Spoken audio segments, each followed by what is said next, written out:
मेरे एक डॉक्टर दोस्त हैं, उन्होंने मुझे कहा कि ये वीडियो प्लीज़ लोगों तक पहुंचाएं, इस पे बात करें क्योंकि लोगों को शायद समझ नहीं आ रहा और हमारे पास बहुत सारे केसेस रिपोर्ट हो रहे हैं।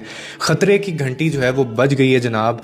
जो हम इस वक्त महसूस कर रहे हैं वो आम गर्मी नहीं है, ये दरअसल एल नैनो के ख़तरे की आमद है जो खामोशी से जाने ले सकता है और हमें अपने प्यारों से जुदा कर सकता है। मैं अभी आपको एक्सप्लेन करता हूँ ये क्या चीज़ है, और ये इंडिया और पाकिस्तान में बहुत केसेस रिपोर्ट कर रहा है। एक्सपर्ट का ये कहना है कि जैसे जैसे मई करीब आएगा ये सूरत हाल मजीद संगीन होती चली जाएगी। एल निनो बेसिकली है क्या? अगर आप बिल्कुल ही सादा अल्फाज में इसको समझें तो बहरुल काल की जो पैसिफिक ओशन का जो पानी होता है ना, वो गैर मामूली तौर पर गर्म हो जाता है। और इससे क्या होता है कि इससे दुनिया भर में जो हवा का निज़ाम है उसके अंदर एक तब्दीली, उसके अंदर एक जो चेंज है वो आना शुरू हो जाता है। जनूब मगरबी मानसून जो हमें मई में बारिश देता है, इस बार तखीर का शिकार हो सकता है, फिर वो कमज़ोर पड़ सकता है। अब ये चीज़ इतनी ख़तरनाक है, इसका मतलब क्या है? इसका मतलब ये है कि जब बारिश होनी चाहिए उस वक्त शदीद गर्मी पड़ेगी, बारिश नहीं होगी। और ये जो सूरत हाल है ना, ये बहुत ही ज़्यादा ख़तरनाक हो जाती है। इतनी ख़तरनाक हो जाती है यहाँ तक कि सेहतमंद अफराद भी हीट स्ट्रोक की वजह से जान से जा सकते हैं। और ये सबसे ज़्यादा ख़तरनाक इसलिए कि आप खड़े खड़े गिर जाएंगे, आपको पता ही नहीं चलेगा।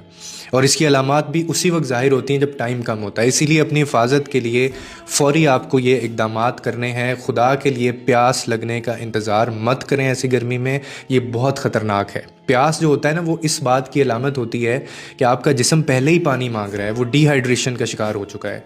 और उसके बाद आप जब मज़ीद पानी नहीं पीते तो आप इसका शिकार हो सकते हैं। हर घंटे पानी पिएं। बच्चों और बुज़ुर्गों को खुदा के लिए बाहर ना जाने दें, उनको अंदर घरों के अंदर रखें। हमेशा अपने पास पानी की बोतल रखें। इसका सबसे ख़तरनाक जो वक्त होता है ना, वो होता है कि आप सुबह 11 बजे से दोपहर 3 बजे तक, चाहे ऑफिस में हैं चाहे आप कहीं भी हैं, आप बाहर मत निकलें, क्योंकि उस वक्त सूरज की जो शुआएँ हैं वो बराह रास्त जिस्म पर पड़ती हैं। और अगर मुमकिन हो तो घर के अंदर रहें, बाहर अगर बहुत ज़रूरी काम नहीं है तो मत निकलें। और ये भी मेक श्योर करें कि स्कूलों के खेलों या सरगर्मियों के बारे में सोच समझ कर फैसला करें। बच्चे इसका बहुत शिकार होते हैं, क्योंकि आपके बच्चे को जो है ना, उसकी सेहत ज़्यादा ज़रूरी है, किसी भी तमगे से ज़्यादा कीमती है। हीट स्ट्रोक की अलामात जो हैं वो आप सबको पता है। क्या होता है कि शदीद आपको सरदर्द होता है, बेहोशी से महसूस होती है आना, या फिर खुश्क जल्द होना या पसीना ना आना। अगर ये अलामात आपको ज़ाहिर हो रही हैं या आप किसी को ये अलामात ज़ाहिर होता देख रहे हैं तो मरीज़ को सायादार जगह पर लेकर जाएं। फ़ौरन पानी फेंकें या उसको पानी पिलाएं। गीले कपड़ों से जिस्म ठंडा करें उसका, या फिर फ़ौरन उसको हॉस्पिटल लेकर जाएं। और आखिर में यही कि ये मालूमात पढ़कर खामोश ना रहें, क्योंकि ज़्यादा से ज़्यादा लोगों को पता चलेगा तो न जाने आप कितनी जानें बचा सकते हैं।